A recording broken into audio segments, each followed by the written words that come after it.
I am so excited. I apologize. I put the wrong date down, ladies and gentlemen. Whoopsies. That's what happens in real life. I got a couple of messages saying the 21st is a Thursday. That is correct. No, you guys did not miss the amazing, I call her my soul teacher, Martha. I said that to her in Arizona. I think someone came up to her and someone was like, so what is it that you do? And you're like, I did this, blah, blah. And I was like, no, she's a soul teacher.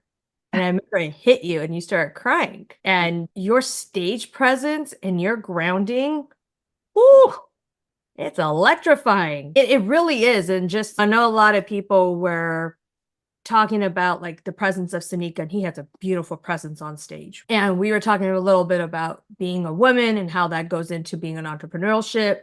And you just have something that's so gracious about you that it's instant and everyone is just silenced and just grounded.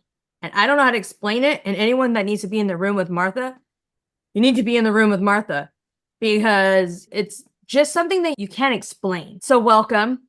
Thank you. My name's Bina. This is Martha. And I'm going to let Martha introduce herself because this is her first time live, guys. It is. Yes. Got her out of her comfort zone. I gave her a little bit of a panic attack thinking this was yesterday and she thought she messed up. And I'm like, no, we're on today. More than anything was, oh my God, I disappointed you. Never. It's really hard for people to disappoint me, to be honest. So beautiful. Yeah. Yeah. We'll talk about that another day. Yeah. We'll talk about you. So tell the world, who are you? Because I just gave a brief this. Like, who are you? Wow. I received that so deeply.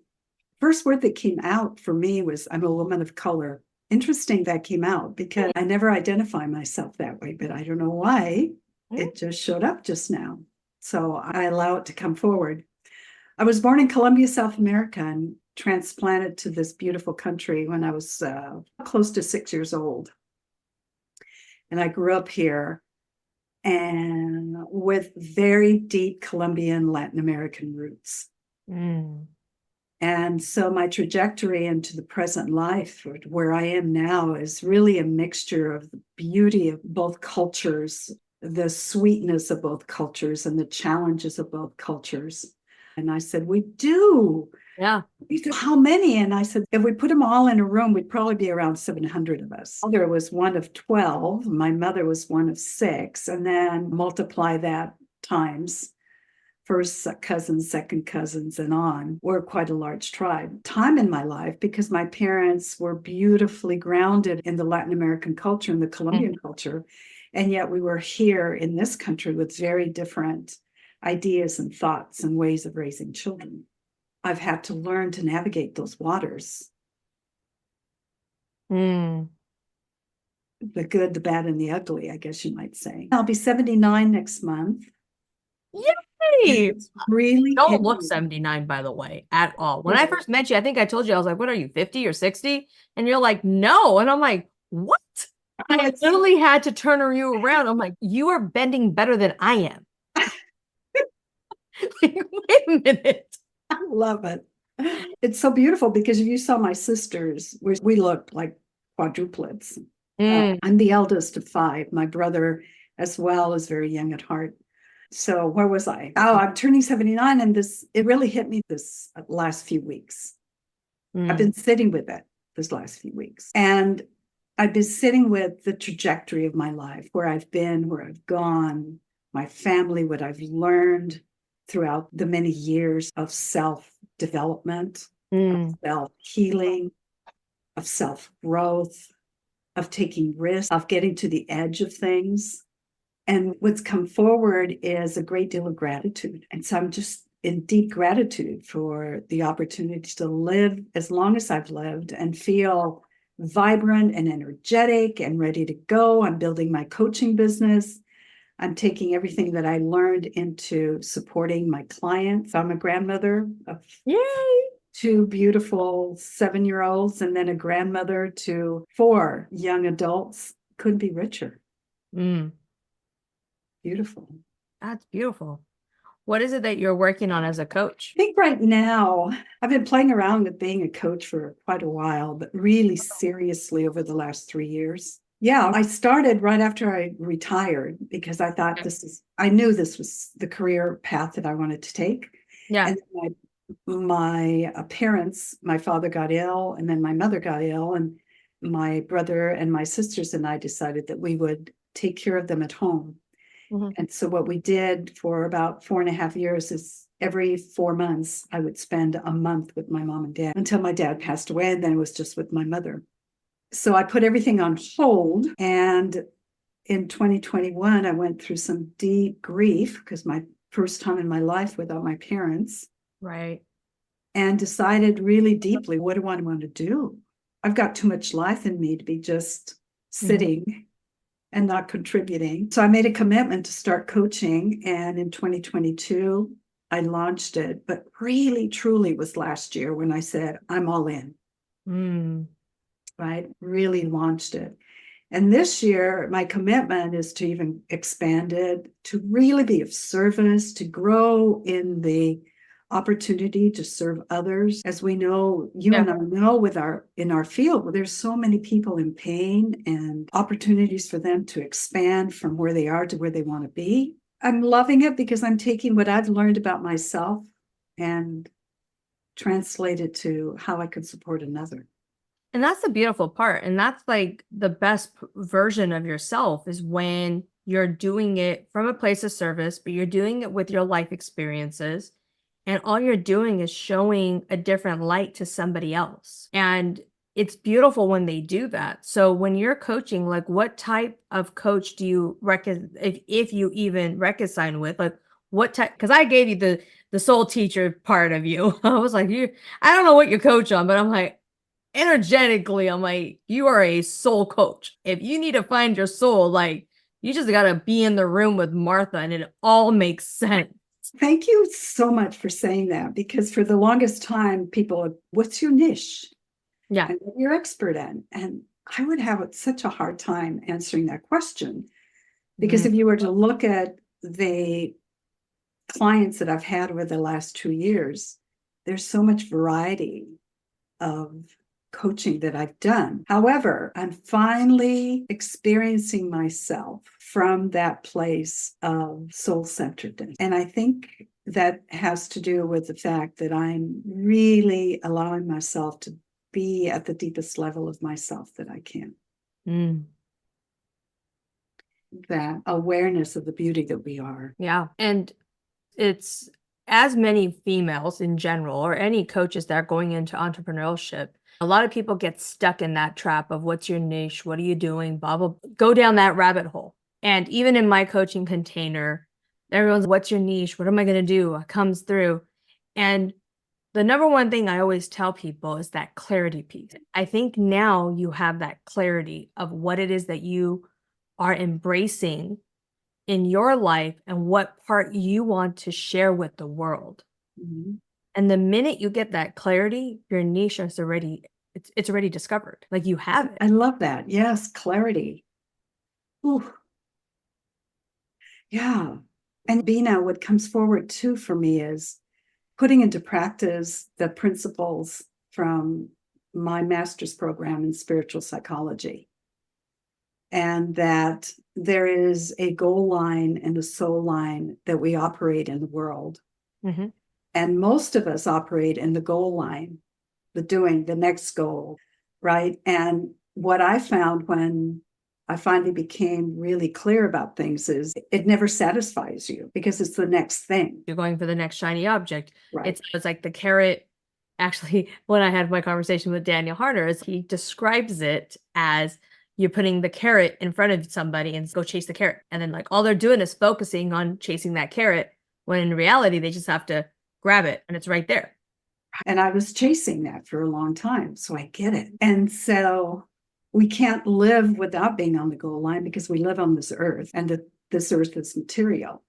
And so there are goals, there are things that we have to do materially.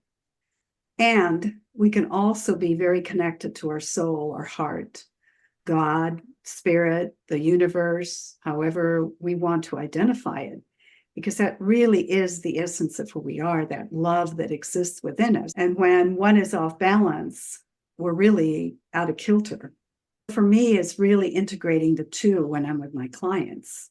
Great that you have goals. Let's see where they stem from. Are they all heady thinking goals, or are they really goals that come from a place inside of it that pushes us forward, pulls us? Yeah, because when we look at goals in a spiritual world or in a soulful world, then the future doesn't just become this anticipation or this expectation, right?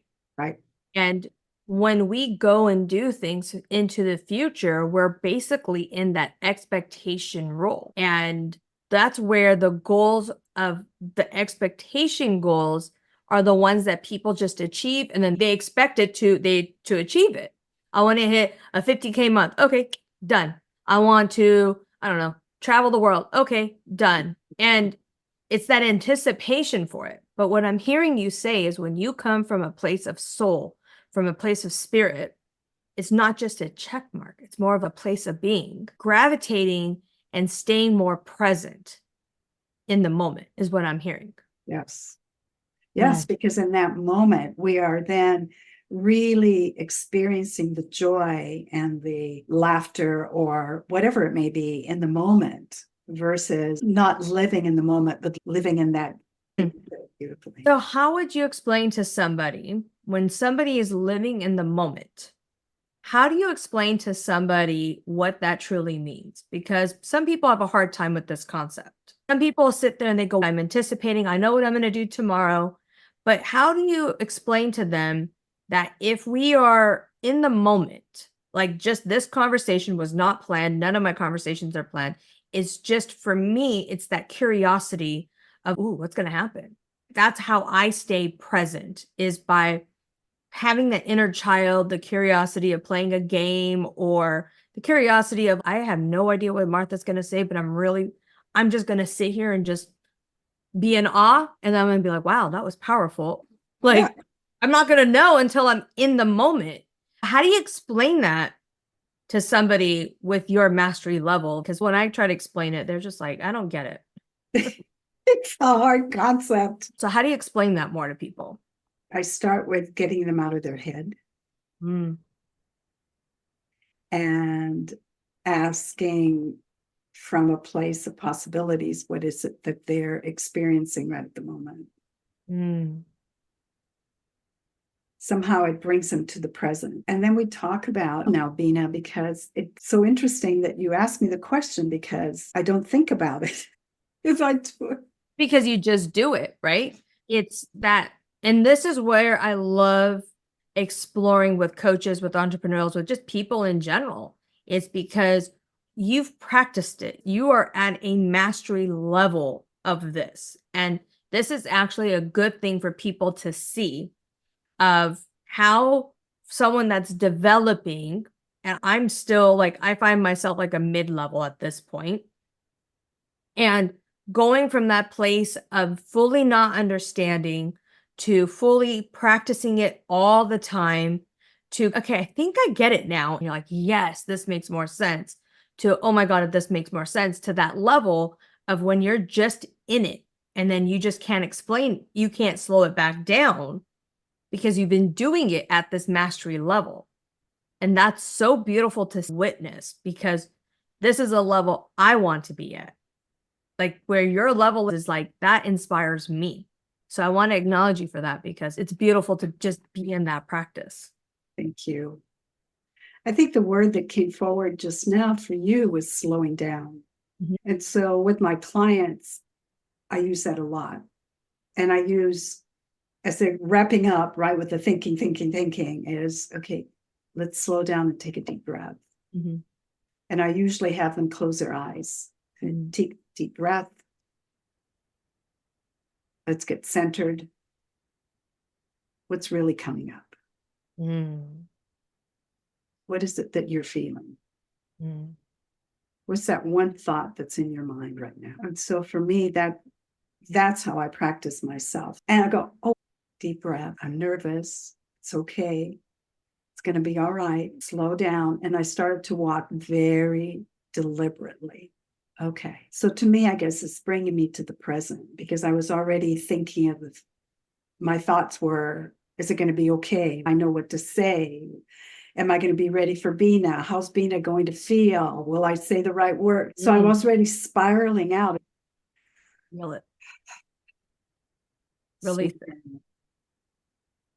it. You're magnificent. Yeah, because you were a little anxious when I came on. I just told you it's just a conversation. Yeah, I was. Just a conversation, just like how I gave you a hug in Arizona. I'm feeling it. Oh. And that's like the beauty of this is that it doesn't matter if you're 15 years old or you're 79 years old. Those same feelings still arises. Yeah. And it's very beautiful for people to witness this because in entrepreneurship, you can start any day. It's a choice you make. And I always tell people, age ain't nothing but a number. It's just how you feel and how you portray yourself. Like we have some 20-year-olds that are like, their maturity level is like a 40. And then you have some 40-year-olds that their maturity level is like a 5-year-old. And then you have people, they're like, you're supposed to be in your 80s and they're just like goofballs. And you're like, are you sure you're 80? So it just shows that you're able to start a business at any given time. And it's going to be the same process where you get to the clarity piece, you understand what you're doing, taking your experiences, really finding that sole purpose of what legacy you want to leave on this earth. Yes to all of that. The link is that sole purpose because that's what drives us, right? That's what drives me. It's because I love being with people. I'm curious about their lives. Mm-hmm. I love to see them grow and expand and see who they are at their essence. Yeah. There are times when I go, I don't know if I want to continue doing this, right? Because anything else. It's hard. It's not easy. A lot of people are like, oh, you make it look easy. And I'm like, I don't know. Maybe that's just the way that things are appearing. But I said, it's just, I'm super calm here. I call myself the Fred Flintstone, right? I'm here. And then underneath, I'm like, yabba dabba doo. Like, I'm like, my feet is like running like 1,000 miles an hour underneath me. Yeah. But it's also just, you can only control what I can control. Everything else, it's just grace. It's time. It's slowing myself down. It's just really, like you were saying, it's just being in that place of just slowing down, being in the present moment, taking that bird's eye view back and just saying, okay, I see this bird, like I see this here. I see this here. What is my priority? What is my priority here right now?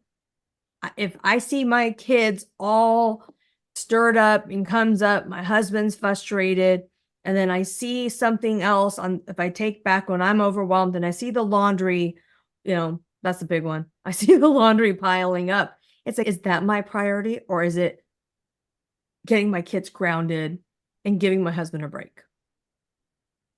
And then when you look at that perspective of what needs my attention first, then it's like my kids will always win in my world, my husband.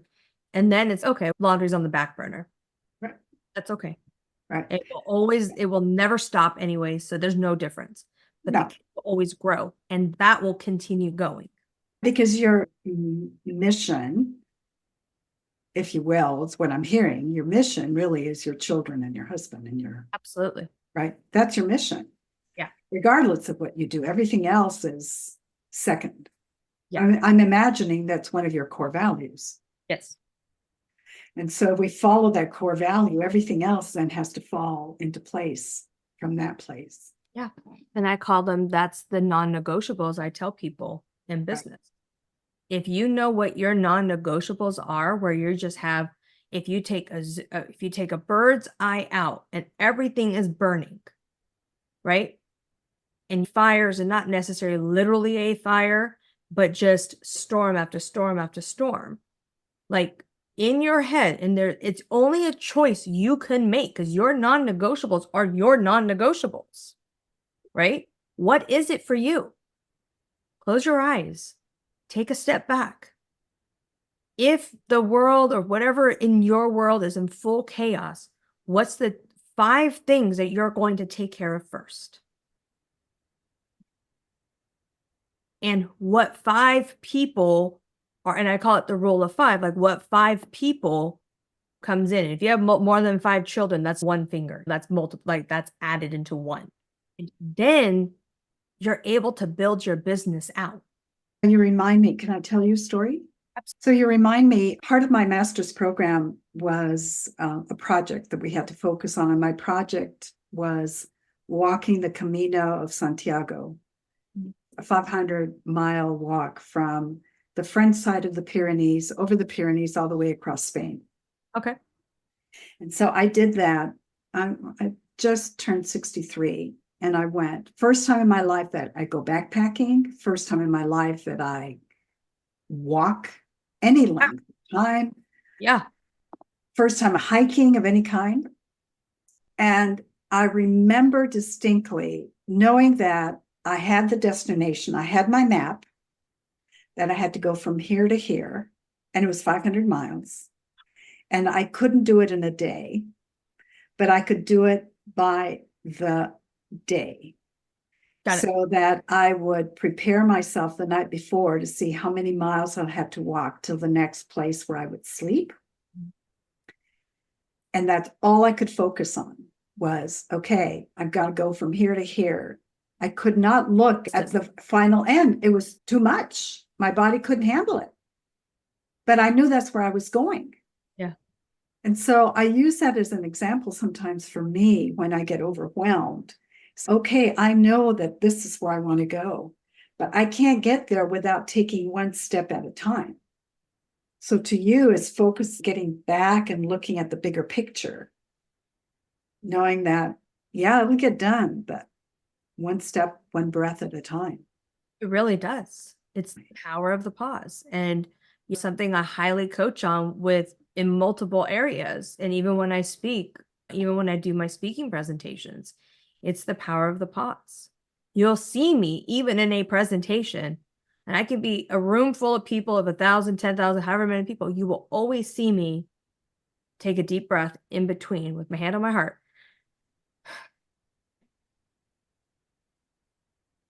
And I saw you do the same thing when you were on the stage. You put your hand on your heart and you took a breath and then you spoke. And I was like, oh, but I was the only one. I was like, yes, she does it. I'm doing it correctly. I'm doing something right. No? I love you, Bina. Because it's just like people don't like a lot of times, especially in the nurse coaching world and a lot of different coaching world, it's like everyone goes to the next shiny object. Like they don't have their blinders on. There's just, oh, I need this program. I need this program. I need to go here. I need to go this. And it's just, I'm like, oh my God, no wonder your business is not going anywhere. Just focus on what you're doing, follow your path, and then just focus on you. Focus on what you're, because it's very overwhelming. And you have to have it. You need to have the right people around you. So that way, when you are starting to gear off, they're like, oh no, stay that way. That's where why coaches have coaches, right? Is to keep them accountable.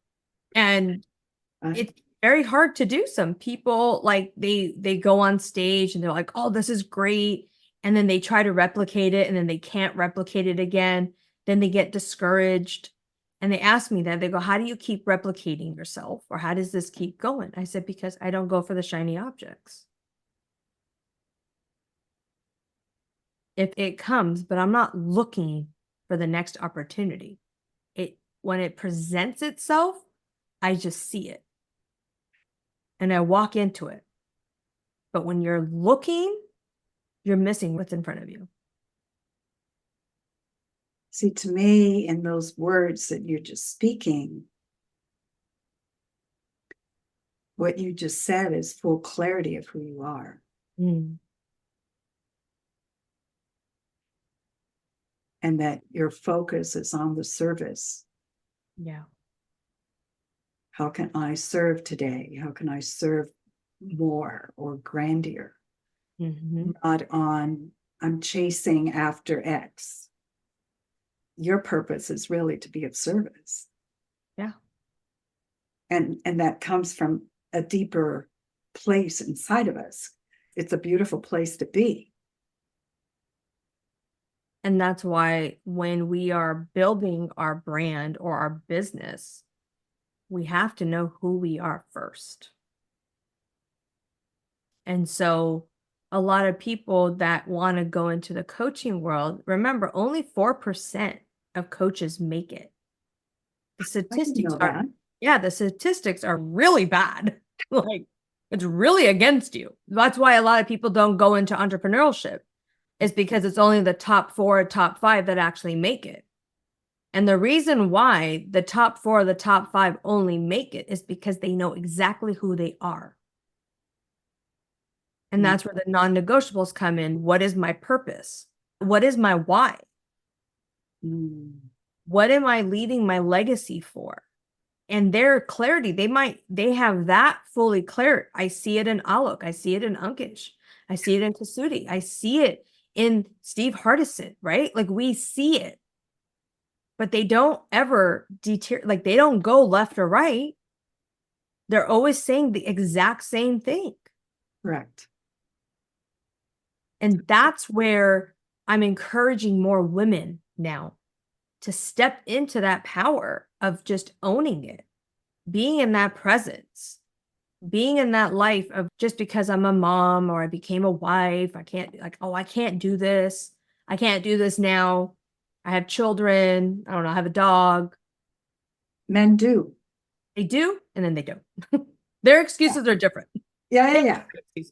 But I They mean, have different excuses. I think their innate experience of manliness, and I'm generalizing, is the doing. Right. It's the doing. And we're learning, I'm learning that in the doing, again, it goes back to what I said earlier, that we can be on that goal line and the soul line. If you look at the goal line as being vertical and the soul line as being horizontal, that when those two intersect, then we're right in the center of things, because we can do and we can make decisions and we can be the executive CEO and at the same time hold into the feminine energy, if you will, Yes. of creation. Yes. Because remember, feminine energy is that curiosity, the free will, the free spirit, the things. And a lot of times feminine energy, a lot of the times we're like, how do we stay grounded? And you just nailed it. It's because the goal line and the soul line, if you're there in that T, you're able to plant your feet down and it's just pure energy after that. That's the masculine part of a female. But male also needs that feminine energy for them as well. Correct.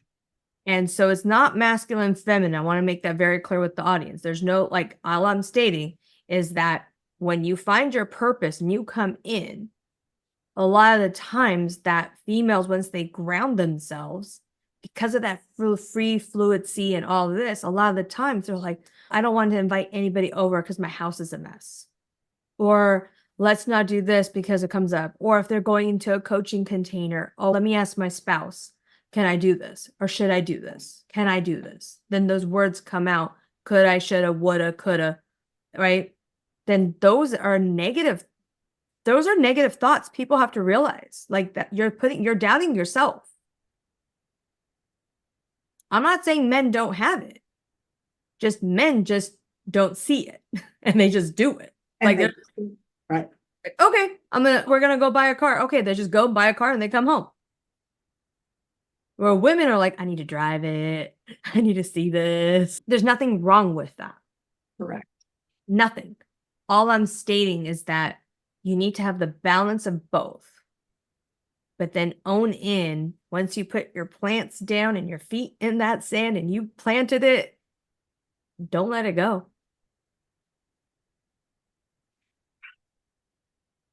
Yeah, that is our power. Yeah. Have you seen the movie My Big Fat Greek Wedding? Yes. Many times. Yeah, do you remember that line? I forgot who says it. I think they were at the dinner table or Brian. I forgot it was some grandma, I think, where they were like, women are like the neck, the men are the head. We're the ones that turn them up and down, left and right. But the women are the ones that ground these men together. Remember, I don't know. That to this day, I think I watched that when I was like a kid, and still to that day, it's like the best line that I've ever heard because it's so true. It's that we are so grounded. Men are just there. I love you all men. Everyone knows I love my husband, but like when their heads are up here, they don't think some days. I'm like, what are you doing? Can we just have to give him some love and bring him back into the grounding of things. And that's where a lot of people think that feminine energy is like this free fluid thing that's up here. But in reality, it's the exact opposite. Women energy is very grounding. You are a true witness to this. You are very grounded. I have not met very many men that is as grounded as you are. At least in my presence. I can only state in my presence. Not saying they're not out there, but in my presence. And the ones that are at that level of grounding, they had to break. They had to see themselves burn. They had to see themselves like disseminate. They had to see a whole revelation in front of them in order for them to be like, oh, okay. And I've seen this transformation with my husband. This is something I also saw with my husband. He had to see himself break down fully in order for him to be in his full power of, no, you're right. Like and that's why to this day, my husband is my rock. Because I would not be able to be where I'm at if I have not met my husband. Because there's no way I can do what I'm doing alone, and not even with the business. There's no way I can do what I'm doing alone with my 3 children. Take out the business, forget that, right? I wouldn't be where I'm at today spiritually, this groundedness, because maybe people may or may not know, I had severe postpartum with all 3 of my kids. Oh boy, do I understand that? Yeah. And men don't have to go through that. They don't understand that hormonal bullshit. They're just like, hormones, what? And here I am, like hot and goes and crying, mad, sad. And it's the patience that he had where it was just very nurturing and he understood that's just not me. Right. And to a point where I got one just quickly, there was a point where I could only let him or my mom change my son's diaper. I couldn't even change my son's diaper. I can hold him, but I just couldn't change his diaper. I flipped out every time. I don't know what it was about changing my son's diaper, but I just couldn't do it. But it was just that he was just like, okay, like every time I break down and sit down, the kid's crying, I'm holding him, he's peeing on me, he's pooping on me, and he's, what's wrong? I'm like, I can't put a diaper on him. I don't remember. I just remember that he's like, okay, give me the baby. I'll change the diaper, go change. But it's just like that softness that comes in. And it's just so rare to see. Yeah. I hear you. I hear you. I hear you, Bina. That relationship goes into business. Those things come into the world. It's powerful. What is it? How we do one thing is how we do everything. Your worlds have to integrate. They do. That's the number one thing. A lot of people ask me, how is it that I'm able to maintain 2 or 3 parts of my business, as I'm probably going to add a 4th part soon? And they go, how do you do it? I said, because my relationship, my house, my children, it's solid. Yeah. So if I'm able to be all fluidy and do all this and bounce all over the world and do whatever I need to do, I'm able to do it. Because my grounding is grounded. It's solid. Me and my husband fight, don't get us wrong. But at the end of the day, I need him as much as he needs me. How beautiful. What a beautiful way of working together and allowing and the opportunity for you to do what you do with that support. It's like your support, your net. Mhm. Yeah. Yeah. Same here. Same here. Yeah. So And, much and to I feel learn. that. I feel that with you, and I feel that with your family, with your things. Like you, once you build that, integrate that together, it's like your business is not even business. I call it fun work. I Right? call all this fun work. So when you're going to work, I'm like, nope, I'm gonna go have some fun. What am I gonna do today? Someone's like, what are you gonna do? Like they go, you're busy. You're so busy. I was like, no, I'm fun. I'm not busy. I'm enjoying this. Like this is exciting. I wake up and go to work and in my fun office, and I get to create and have fun. And if I cry in it, or if I don't want to go, then I don't go. Okay. Someone called me. If you called me and said, Bina, fly down to where you are, and I had the time, sure. I can leave my kids home for a day. My husband's traveling right now, but when Right. that's the free fluid part of being an entrepreneurial and on that feminine energy that people say, oh, I can't do this. You can. We can do anything. We can do anything, Bina. Yes. My goodness, this, and I'll just end with this last month of February. I had an incredible conversation with Steve Hardison. Mm. And it was an 8-minute conversation that absolutely rocked my boat to the core. Mm. Many gold nuggets came out of that conversation. And I went into my cave. And I shared with him, I didn't want to see anybody, talk to anybody. There was so much that came through that I heard about me that I had to be alone, meaning I was home, of course, but. Right. And when I came out of that, it just became so clear. And the message that he gave me that I heard loudly afterwards was, when you go to the finish line, cross it. Yeah. Because up until now, and I noticed so many times, I would come to the finish line, I would be so scared to cross it, then I wouldn't cross it. And I would wonder, how come I didn't get that? I love that.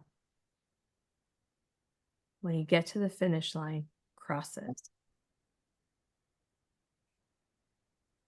That hit me like deeply. Like that's where a lot of people go straight to the finish line and then they just pause. Or fall or Run back or get paralyzed in the moment. They just freeze. The time still. They're just in the slow motion matrix of, and just finish it. just finish it. Mm, Thank you. thank you. All right, ladies and gentlemen, this will be on YouTube. This will be up for about 24 to 48 hours on my Facebook page. I am trialing something different.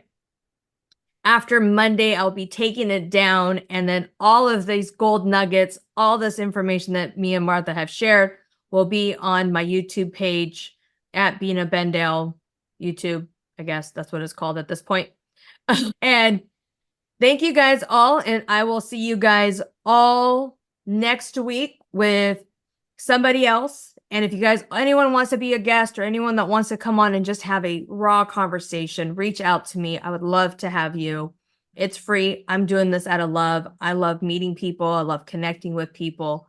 If anyone wants to get a hold of Martha and learn more about soul searching, you want to find your soul, find your purpose, just be more grounded, please reach out to Martha. She's, like I said, you're just like my from you. Just it's a blessing. Thank you, Bina. You're welcome. Until next time, guys. Bye.